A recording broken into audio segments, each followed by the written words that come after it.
Beijing time, 11 a.m. in US East Coast time, and 5 p.m. in Central European time, I believe.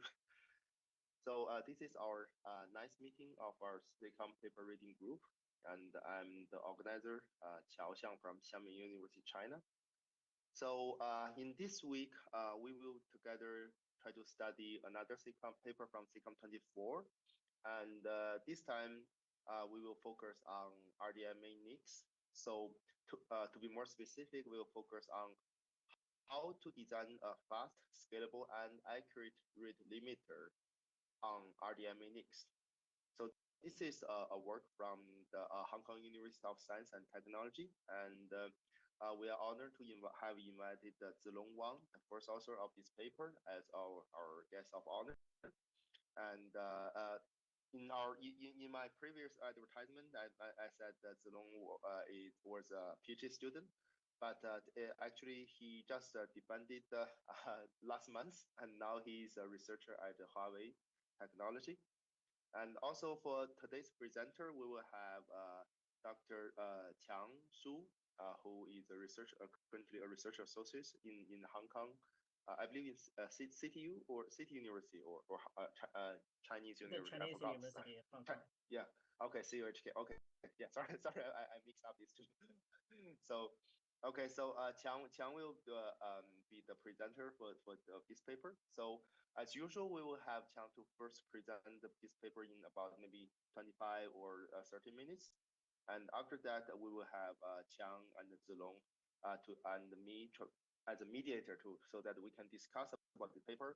But in the meantime, for everyone who's on the Zoom or Tencent meeting, if you have any questions, you can either type or you can send it to me on Zoom chat. I will also relay the question.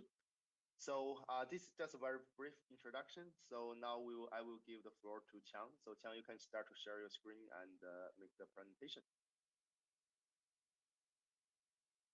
Okay. Yeah. Can you see my screen? Cool. Yes, yeah. We can. Wonderful. Yeah. Okay. So let's start. So hi everyone. Welcome to this SIGCOMM Paper Reading Group. I'm Qiang Su from CUHK. Today I'm going to share the great work from SIGCOMM 2024. The title is Fast, Scalable, and Accurate Read Limiter for RDMA NICs. The authors are from HKUST, CIS, and ByteDance. And thanks a lot for the great contribution to our community. So now let's begin. I will start by introducing what is the read limiter. Actually, in the production deployment, RDMA NICs are always configured with various policies, as you know, such as congestion control policies and traffic isolation policies. For example, the congestion control policies can always precisely allocate the fixed bandwidth across many flows and help to mitigate the congestions in the network. Additionally, the traffic isolation among users and some virtual machines and applications are always necessary for the cloud management to guarantee stable application performance and user experiences. So in these scenarios, the policies can set a read limit to each flow, such as here, 100 gigabit per second for flow 1, 10 gigabit per second for flow 2, or 1 gigabit per second for flow 3, and ask the read limiter to enforce the specific limits. Then people may be wondering how does the read limiter work? Actually, there are two steps. We call them the read limit and pacing. In the first step, it enforces a specific rate on each flow. And in the second step, it injects the interpacket gaps to smooth the traffic. The read limiter then participates in the data path of RDMA NIC. It determines which flows or queue pairs to send next and when to send it. So specifically, it first calculates the transmission time of the packet among various flows, then sorts the packet to find the one that is closest to be sent, and finally, transmit them. So now we know what is the rate limiter, but what key properties does it care very much? So basically, the end host rate limiting has to be highly accurate and scalable. High accuracy means that it can precisely enforce the given rate on each flow and injects inter-packet gaps to smooth the traffic, so that the traffic burst can be avoided. In practice, it always requires nanosecond level precision. An inaccurate rate limiter can easily lead to traffic burst or make the network congestion worse. In addition, the rate limiter should support a wide range of rate limits. For example, from 100 kilobit per second to 100 gigabit per second, and allows for fine-grained limit adjustment instead of some fixed values. In terms of high scalability, the rate limiter should support rate limiting from tens of thousands of flows at the end host. As the onboard memory and computing resources on the hardware are always limited, the rate limiter should guarantee no onboard resource utilization. So besides the accuracy and scalability, the rate limiter should also be very fast. As we all know, the RDMA NICs are widely used due to its high performance from offloading the entire RDMA transport protocol to the hardware. For instance, it can achieve 110 million packets per second using only a single NIC port, transmitting every packet in 9 nanoseconds. And RNIC needs to integrate the rate limiter to its data path to deploy it. So the rate limiter directly impacts the performance of RNICs. If the rate limiter is highly slow, the RNIC will encounter performance drops. So the rate limiter should be very fast enough to maintain RNIC's performance. For example, transmitting a packet every, for example, 8 nanoseconds. A high packet rate can also benefit the utilization of a higher link bandwidth, such as 400 gigabit per second link. Unfortunately, existing work fails to satisfy these three properties. Let's first take a look at the commercial RDMA NIC, the Bluefield 3 NIC.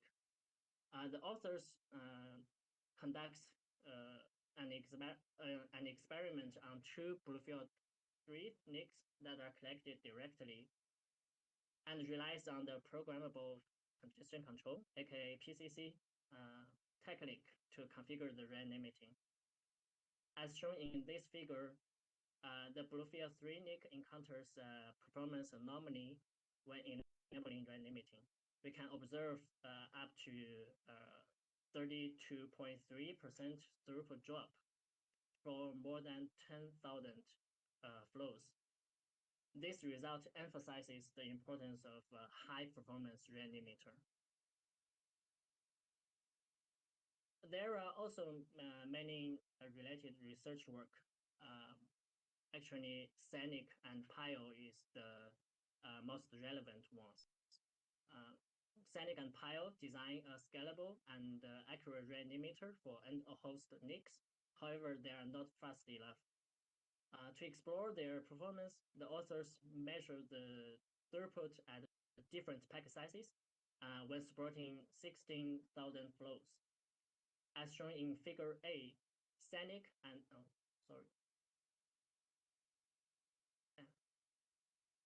SANIC and PIO together can only achieve 31.4 throughput compared to the RNIC throughput. As shown in figure B, if a higher back capacity is given, like 400 gigabit per second, SENIC and PIO's low packet rate cannot saturate the link bandwidth. So to better understand the roots of the performance issues, let's analyze the workflow of SENIC and PIO. Specifically, they follow a monolithic design. It first sorts all flows and schedules the nearest flow to be sent. Then it fetches and transmits the nearest flow's head packet. In this way, the rate limiter is accurate and scalable, but is slow because it transmits only one packet after sorting all flows. Along this workflow, we can easily see that the key performance bottleneck lies in sorting all flows. Actually, sorting many elements quickly in the hardware is always challenging. The increasing number of flows to be sorted increases the complexity of hardware combinational circuit. It will decrease the maximum clock frequency divided the frequency of the sorting circuit. As the sorting rate is the frequency divided by the cycles per sorting, the sorting rate will drop accordingly. For example, if we set 200 million hertz clock frequency and 2 cycles per operation, the sorting rate can be only 100 megapacket per second. The figure here shows the maximum clock frequency that SENIC and PIO can achieve. We can see that the frequency drops when the number of flows increases. Thus, their packet rates can be slow. To achieve high performance, the authors chose another angle instead of tackling the challenges of sorting in the hardware. Specifically, the authors rethink the rate limiting workflow to improve the performance. They noticed that the workflow of the existing monolithic rate limiting has 2 steps, the flow scheduling and packet transmission. The flow scheduling seeks scalability, while the packet transmission seeks accuracy and performance. This actually provides a great chance to relevate the workflow and design a hierarchical rate limiter that meets demands separately. We can inherit the flow level rate limiting to sort tens of thousands of flows and schedules the nearest flow. Once a flow is scheduled, we can fetch multiple packets rather than a single one. Then we additionally apply accurate and fast packet level rate limiting to this batch of fetched packets. After that, we can filter the packets that is closed to be sent and drops the left. This helps to reduce the number of packets to be sorted. Finally, we sort these imminent packets among flows and transmit them. Based on this high-level idea, the authors designed a new rate limiter called TESO. The goal is to improve the performance while maintaining the accuracy and scalability simultaneously. To achieve this goal, TESO follows the following 3 design principles. First, TESO enables the transmission of multiple packets after sorting all flows to improve the packet rate. Note that existing work only transmit only 1 packet after sorting all flows. Second, it utilizes the time-based reading algorithm and transmit the packets based on the calculated timestamp to ensure accuracy. Third, it should save the onboard resources in hardware as much as possible to ensure the scalability by avoiding unnecessary buffering or too complicated data structures. Based on these design principles, Tassel designs a two-level hierarchical reading. By first applying the scalable flow level reading and then apply the fast and accurate packet level reading. The authors also integrate the Tassel's design into the RDMA NIC architecture by replacing the original QP scheduler.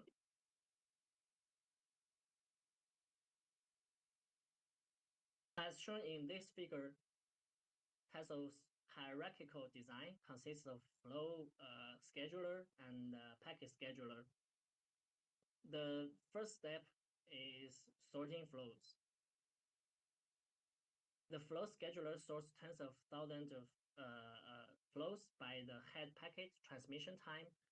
It then identifies the latest flow. Second, monitor and schedule. The flow scheduler monitors the current time and schedules the latest flow when the current time approaches its transmission time. Third, fetch packets. The flow scheduler fetches multiple packets for the subsequent packet level reanimating. Next, compute the transmission time. After fetching the packets, the time calculator computes the packet transmission interval and the time based on the packet size and the read limits. Next, filter the imminent packets. For fetched packets, the packet filter picks imminent packets whose transmission time is close to the current time and is close to be sent. The rest of packets are dropped and refetched next time. After that, it is the reschedule step. The packet scheduler notifies the flow scheduler to update head packet transmission time and reschedule the flow on time. Next, the packet scheduler sorts the imminent packets. Here, the packets are already filtered by the packet filter. The packet scheduler sorts the filtered imminent packets based on their transmission time. At last, in this step, the packet scheduler monitors the current system time and transmits the nearest packet on time.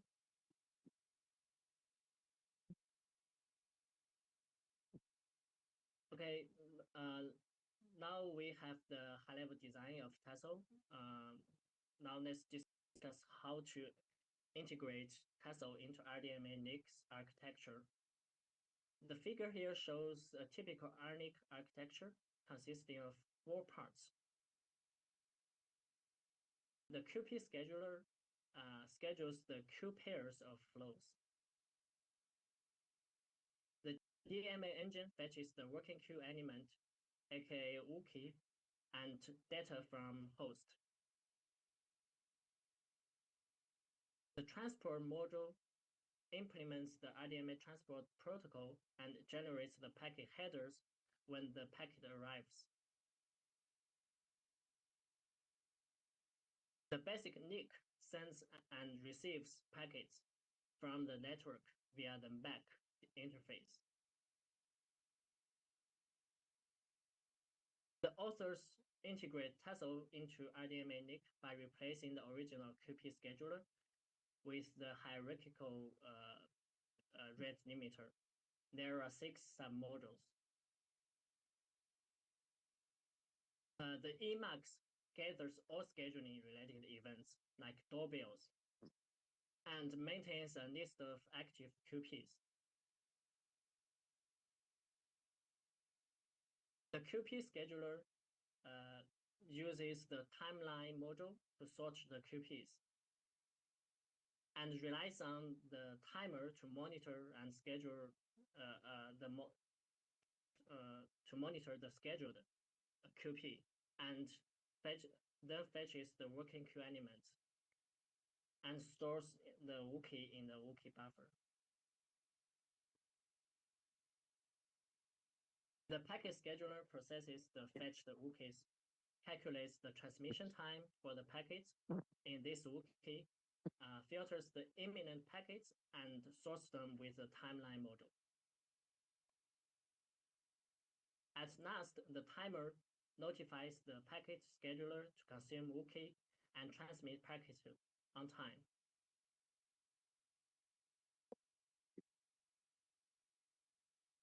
Tassel uses the timeline module to sort QPs and packets. There are various sorting stages with different requirements. For example, the QP scheduling desires high scalability and medium performance, while the packet level sorting desires no scalability but high performance. So Tassel chooses the suitable data structures for each stage and uses the combination of the simple data structures to collectively meet the performance and scalability requirements and also accuracy. Specifically, in Taco's design, it uses 3 dedicated data structures, including the pipeline heap, timing wheel, and register array. In summary, Tassel is fast as it enables multiple packet sorting transmission, improving the packet rate. Now the maximum rate has increased from a few thousand flows to sorting a few hundred packets. For scalability, Tassel is resource efficient and achieves high scalability. No packet is stored in the hardware, and only a few wookies are stored. In the experiment, it only uses about 400 bytes for all QPs. In terms of accuracy, Tassel transmits packet precisely based on the calculated transmission time and can enforce the rate limit and prevent the traffic bursts.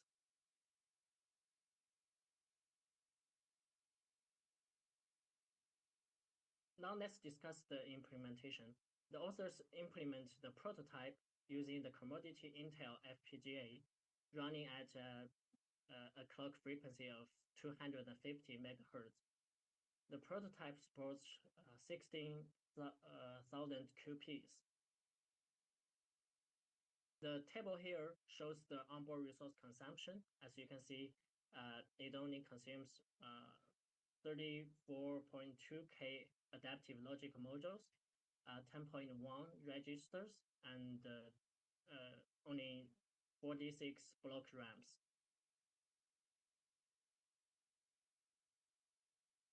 And Tassel can achieve high clock frequency, making it friendly to get integrated into various architectures. Now we discuss the evaluation. The authors mainly answer 3 key questions. Can Tassel achieve high performance, for example, 100 gigabit per second line rate? Does Tassel have no onboard resource footprint to guarantee its scalability? Does Tassel enforce rate limits accurately? So let's take a look. In terms of the performance, the authors showed that Tassel achieves a high packet rate. Their first measure the aggregate throughput of multiple flows when the message size increases.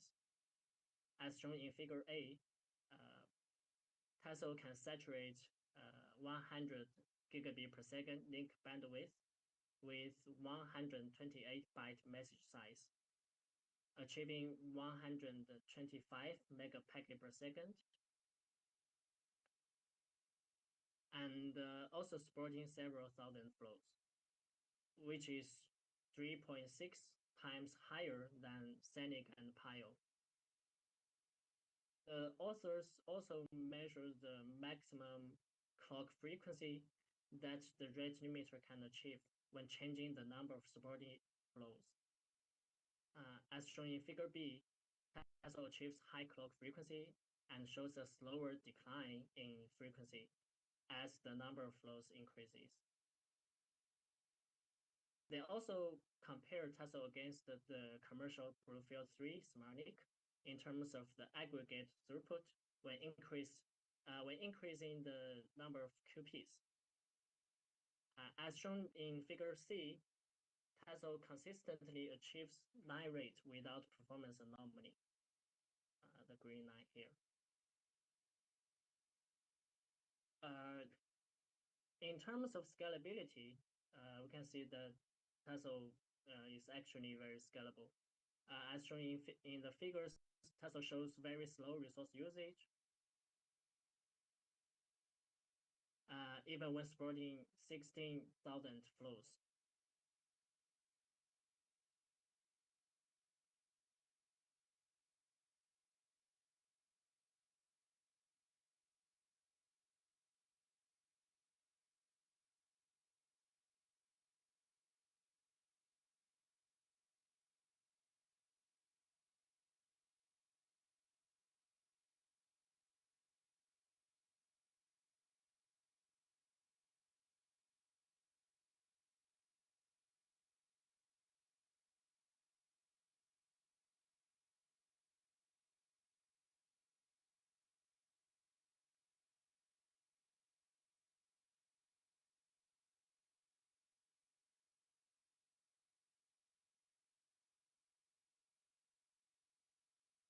For a single flow. As shown in figure A, Tasso accurately enforces any given rate, while Bluefield 3 only supports configuring rate limits from 2 kbps to the 9 rate. In the experiment, the actual minimum rate the Bluefield 3 can achieve is about 400 kbps when setting a rate of 200 kbps. Then the authors demonstrate that Tasso can precisely enforce the configured rate limits for tens of thousands concurrent flows, as shown in figure B. Tasso's accurate rate limiting enables each flow to achieve the configured rate precisely.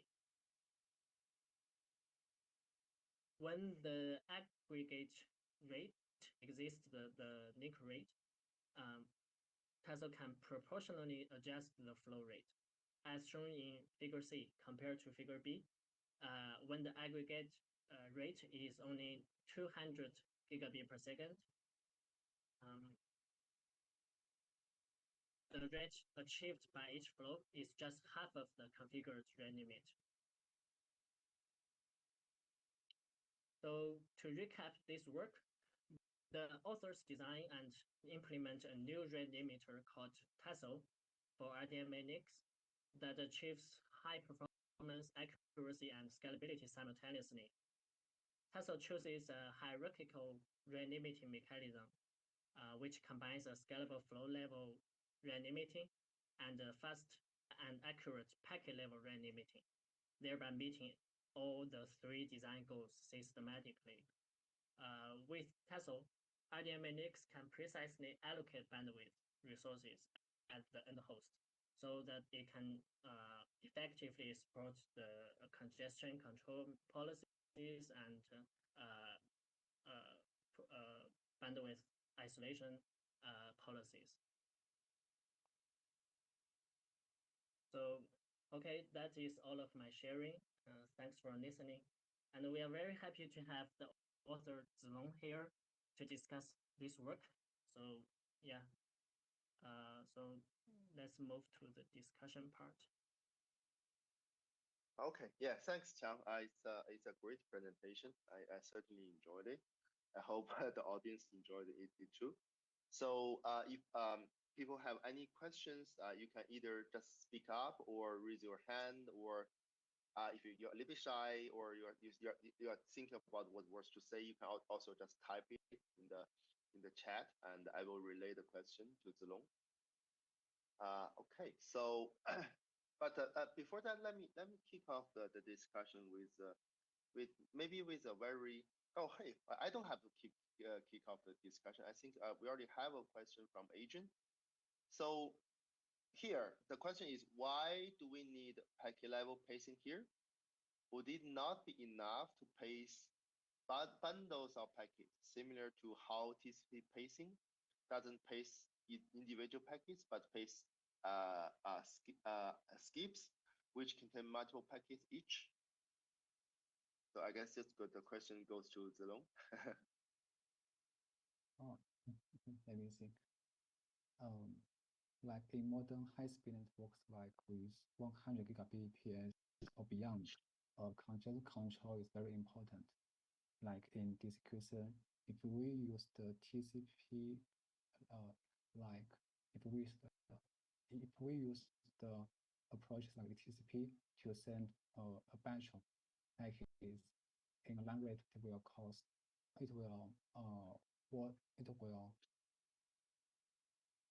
lead to the network congestion. Currently, the CX5 or 66 use the default distribution mechanism. Its accuracy has some problem. It will send a batch of packets simultaneously in one rate, and it will lead to severe network congestion. If we have a packet level accurate pacing here, we can help mitigate the network congestion in modern high-speed networks. So maybe the packet level congestion control, the packet level pacing for congestion control in modern high-speed networks is necessary. So just yeah, I'm not an expert in this area, so my question may be a little bit dumb, but following up the Asian question, I see basically in the design of Tassel, so you are basically scheduling hundreds of packets to send, right? I don't if I understand correctly. So yeah. Have you tried maybe if I'm just thinking about if here, let's say we transmit, we schedule packets in bundles, maybe just for each flow we transmit the multiple packets here. Would your it's still in the design of Tassel. Suppose you basically you you quote unquote lose the filter a little bit. So that's when maybe you have a few hundreds or thousands of packets to schedule. Have you tested that in your experiment to see how it works, or does it lose any accuracy or cause any significant burst, or it really doesn't matter?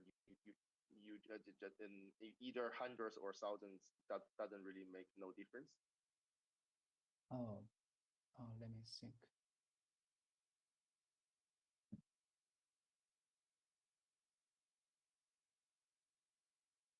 Yeah. The principle is if we send like 2 packets or more packets at a time, we sacrifice some accuracy for higher speed, for higher packet rate, for high performance.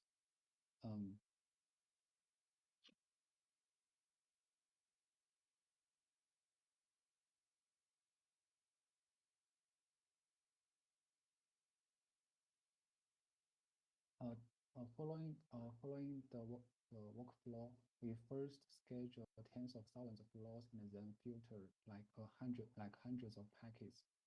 The filter is based on the packet transmission time, and if we enable transmitting multiple packets at a time, we can increase the sorting speed while sacrificing some accuracy. Like if we send 2 packets at a time, we can increase the packet rate by 2 times and sacrifice the accuracy. I see. So essentially, there's a price to pay here. We use bundles. Okay, I see. Okay, following up, I think I also received several questions from Tencent meeting because we have Zoom meeting and we also do the live broadcasting on Tencent meeting as well. So the question is from Yang. I think. Oh yeah, Adrian says thanks. Looks like he's happy now. So from Haiyang, actually there are a few questions. So the first one is, how do you define the end time of every data stream or every flow and every data packet?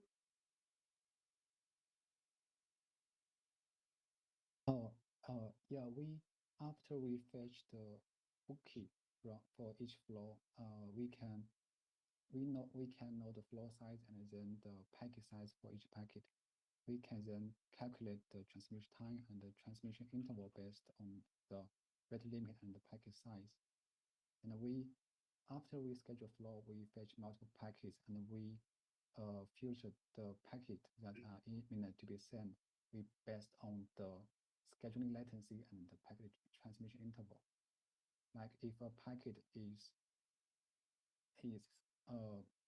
near to be sent, we keep it. We store the metadata in the NIC and send it soon. And if a packet is not close to be sent, we drop the metadata and fetch it next time. So basically, we can identify the gap while the rate limit and the schedule latency and the packet size. I see. So looks like Haiyang is really he's like a beginner beginning level researcher in this area. So his next question would be a little bit more specific. He said he looked into the NS3 source code of this DCQCN, and he said that essentially the time winning scheduling is on the unit of data packets. So basically, every queue pair just send 1 packet every time. So would that cause I think his question is like that's context switching between different queue pairs essentially would introduce context switching overhead. So why would the DCQCN do that in NS3? Does it do that in RDMA in RDMA switches, or it's just like a hacking implementation, simulated implementation in NS3? Oh yeah. As we can see, the N3 simulator is a software simulator. It assumes the N-host NIC has unlimited on-chip memory, so it can do packet level pacing and it can store all QP's context in NIC. It doesn't simulate or care the cache miss or the context switch, so it can achieve the perfect performance. But in actual implementation, the RDMA NIC has limited on-chip memory, so it can only cache a limited number of QP contexts in the NIC. So if in current NIC implementation, if we enable packet level rate limiting in a stupid way, the cache miss will happen and the NIC support will drop. Like the figure shows in the paper, the Bluefield 3's pacing performance can drop when the QP number increase. I see. So basically, if so that's why this maybe just maybe, because in your paper you did this experiment on using Bluefield card, right? So but if we do it to repeat the same experiment on NS3, maybe it's not that obvious. Because because NS3 didn't simulate, as you said, the hardware constraint on memory, on chip memory and the context switching and so on. That's basically the fidelity issue of the simulator, right? Yes, it only simulates the transport behavior instead of the hardware architecture. I see. Cool. Wonderful. So I think the third question also from Haiyang is that's the reason I think he's a researcher just entering this area is because he's asking saying, in your implementation you use FPGA, right? So but for some students they probably found the FPGA a little bit hard to hack or to play around. So if you want to do test by experiment, and do you have to use FPGA, or do we have other options to go with? This is a good question. Currently, the networking research is being more hardcore. And if you are researching the transport itself, you can use the simulator. But if you want to do something deeper, you need to know how to implement something in hardware, like in FPGA or in P4. So I see. Maybe we can use some open source frameworks like Crondon, or some open source RNIC, like some recent projects. It has some open source RNIC platform. Maybe we can implement some functions or modules on the platform. Yeah. I see. Do you think you can type the name of those platform or open source project in the chat so people can have we can have a reference? Check. Sure. But in the meantime, two follow-up questions regarding this one. So the first one is, did you use Chisel to do your FPGA programming, or you think Verilog? We use the Verilog. But you use Verilog. Yeah. But why not using Chisel? Based on my very basic knowledge, it appears to be a high-level abstraction or high-level programming language for FPGA, right? It's supposed to make things easier, right? Yes, we can use Chisel or Verilog, or even more high-level language. But currently, Verilog can control more precisely and can achieve better performance, as we want to achieve a high performance in these more ultra high speed networks. I see. So then during have you tried to use large language model to do Verilog programming? What's the experience over there? Because now everyone is talking about large language model, and there are so many people claiming it can do lots of coding tasks. So have you tried it out tried ask it to do Verilog programming, or have you used it to help you when you develop implementing Castle? Yeah, when we design some hardware architecture, we will first build a software simulator to simulate the module function and the interaction to figure out if the architecture works. In this step, the large language model can help us to write Python code or the framework or some simple functions. But for the actual hardware implementation, the large language model can only help write some simple modules, but for the more complex functions, the help is limited. I see. So yeah, apparently, your takeaway is it still has a lot of room for improvement if you want to use. Yeah, so maybe we can fine tune a Verilog large language model just for Verilog programming, right? Yeah, since the hardware programming is very hard. Yeah. I feel you that. Yes. Okay, cool. So regarding for Haiyang, if you want to take a look at the Corandon and the Jingzhou NIC, basically what Zilong just typed in the chat. So you can just copy paste it and try to do a little bit Google search after our meeting. So let's go back to the discussion. So I asked these questions to every authors in our meeting. So first one is what motivates you to look into rate limiting on RNIC? So, like I said, I'm not an expert in rate limiting, but like I still remember in 2015 when Google published BWE, right, bandwidth enforcer, and its underlying implementation basically it just used TC, right, Linux TC. So when I also tried out TC, I mean it works all right. I mean it's not perfect, but I think in general it suits my need. But back in the day, so why do we need do rate limiting on RNICs? And also, why do you pick this one as one of your research projects?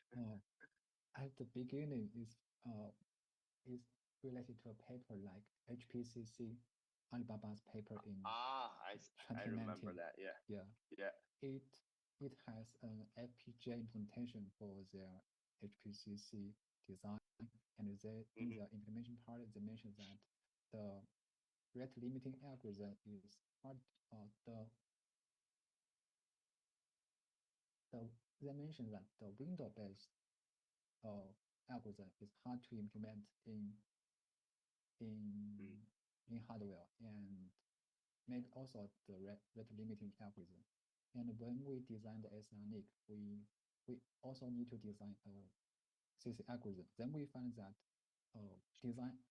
maintain a window in hardware is more easier compared to maintaining the timer, the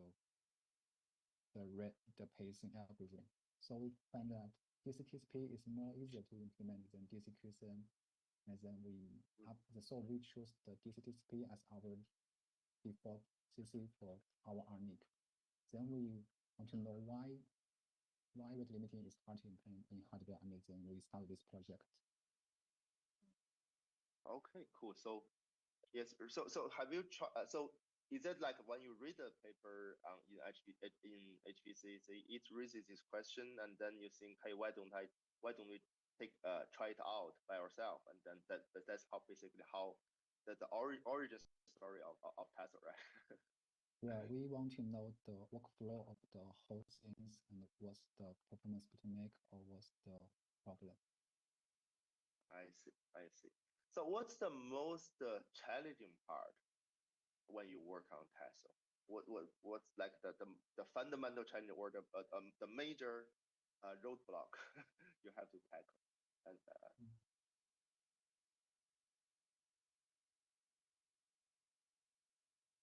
oh, so sorry. Let me. So what's the most fundamental challenge, or the biggest challenge you encountered when you work on Tesla?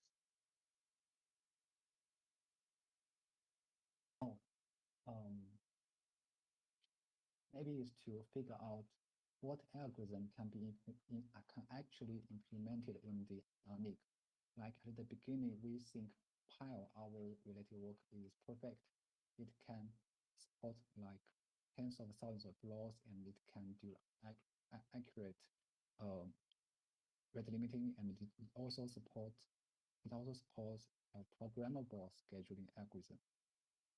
But we then find it is hard to be implemented in the hardware.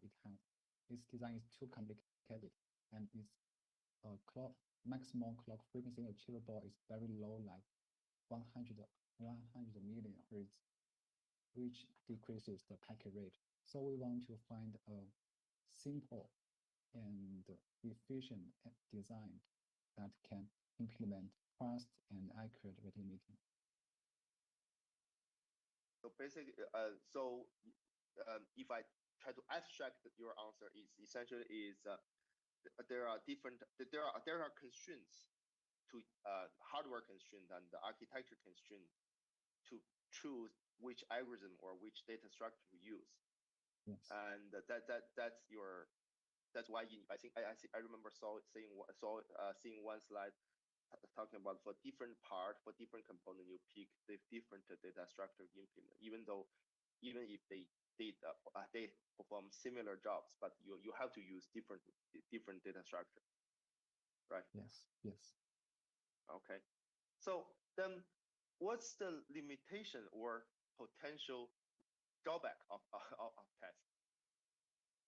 So like if I want to, for example, if I review your paper and I want to find the fundamental reason or basic the biggest weakness of this paper, so what would you think that could be?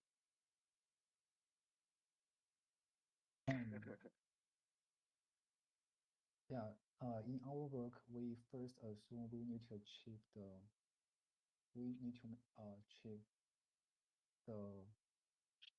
most accurate rate limiting. Like we need to do packet level rate limiting.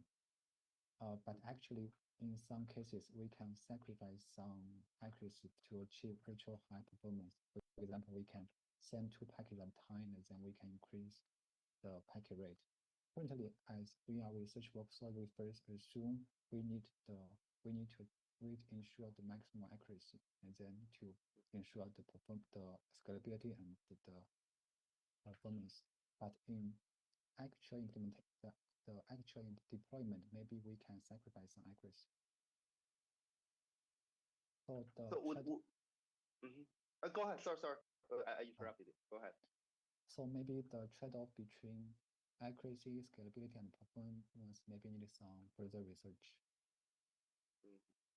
So have you tried it so what's the fastest the largest scale have you tried in terms of number of flows and also the capacity of RNIC? Like I remember if I remember correctly, you tried it like 100 gigabit per second. That's the fast the highest speed you tried out. Yeah. By your calculation, by your calculation, if the RNIC is equipped, the RNIC becomes like 400 gigabits per second in terms of capacity. Would Tesla still scale? Yeah. Currently, we can support like tens of thousands of flows, and we can achieve like maybe hundreds of packets per second. So we can achieve 100 line rate given a small pipe size or small message size, and when given a higher MAC capacity, we can achieve like 200 gigabps or 400 gigabps. Okay, yeah, I think that then that means in the near future, I think the scalability of Tesla wouldn't run into any problem, even if I upgrade my network from 100 gig to 400 gig. Yeah, that's actually a very good result. Yeah, wonderful. So what's the next step? You already mentioned that the trade-off, how to better calculate or choose pick between scalability, accuracy, and what's the other one? Efficiency? No, speed.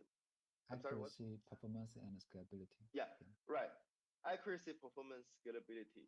So is it like a cap theory? Is there like a cap theorem in rate limiting? Like the cap theorem is like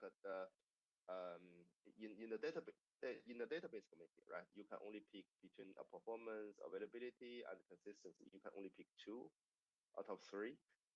So is that like is that a similar dilemma here in RNIC rate limiting, or you think there could be there could be is it possible to achieve them all? There are some trade-offs. If you want to support like ultra high performance or ultra high scalability or there will be some trade-off between different metrics. And currently, we want to find out if we want to use Tesla in some specific scenarios, like for AI or for storage, maybe the trade-offs can be changed. I see. Now, what about another dimension of future research?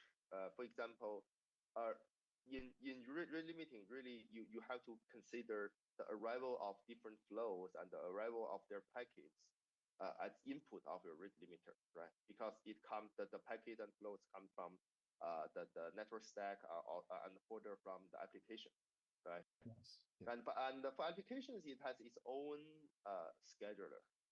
right? Right. So like which flow, when to send which flow, and send which amount of data along which flow, right? So if we try to do a little bit co-design, essentially sort of like a joint scheduling of application level flow and congestion control and the rate limiting. Do you think essentially that is it in your opinion? Is it even possible, and or is it worth it, or is it really like because essentially we already we do things better in decomposition, right? We already have different modules, and let's just keep things within different modules, and everything happens out of the module. We just consider as a random input or random output. Yeah, I think What's your it's take? possible. Like for example, like for the AI training scenarios, the workload, the training workload has the training workload is predictable. We can know when the GPU1 want to send data to GPU2 and when and we can calculate the sending rate between GPU pairs, so we can let the training framework configure the rate for each flow and configure the rate limiter in the NIC, and then to enable or to solve the network congestion. So it may be, so this is like the co-design between the application and the congestion control algorithm. Right, I see. So let's assume someone found a really genius way to do this co-design, and suppose this is essentially we have a know-it-all scheduler, right? So to decide, oh hey, we have this, we can schedule this flow at this time, and even in the microscopic level, we can decide for each one for this flow which package we should send. And suppose if we can have this, basically if we timestamp for every single packet, we give it a timestamp to indicating at what time it should be sent. And if we somehow we find that, do we still need a rate limiter separately, or eventually? And so basically, if we already can schedule every single packet happen every single time, then that means we don't need a rate limiter anymore. Is that true? If like in some cases, if the flows have different priorities and we can assign different timestamps for each flow, we can disable the rate limiter and let flow 1 send first at line rate, and then flow 2 and then flow 3. So in these scenarios, we can disable the rate limiter. And in other cases, like we didn't know the priorities, and like two different users or different applications, they share the same priorities. In these cases, we need to ensure the fairness or the bandwidth guarantees. In this case, we need to use the rate limiter to ensure the fairness and to limit the congestion. I see. So basically, yeah. So in the second scenario you mentioned, the rate limiter would ensure that flows at the same priority, each of them can get a fair share of the bandwidth of the line rate, right? Yeah, but for some single job with some specific metrics, if each flow have different priorities, we can actually send flow one by one and in line rate without needing the rate limiter. Yes. I see. Cool, wonderful. So I think we are almost out of time. So so for Zilong, as a PhD survivor, so I know the audience. Many of the audience are graduate student or PhD student. So any advice, just one or two sentences to to those people? Or like be a self-motivated people or self-motivated student. Self-motive. Okay, that's. Yeah. I fully agree, but to be honest, sometimes, well, my students are still too, sometimes they are just too young to understand what is self-audit, or even sometimes they understand it, but it's really it's maybe a little bit harder for them to follow it through, I guess. But that takes time. That takes time. I mean, we all been there before. Okay, so is there any other questions from the audience? So looks like there's no further question from the audience, and we are already running out of our time.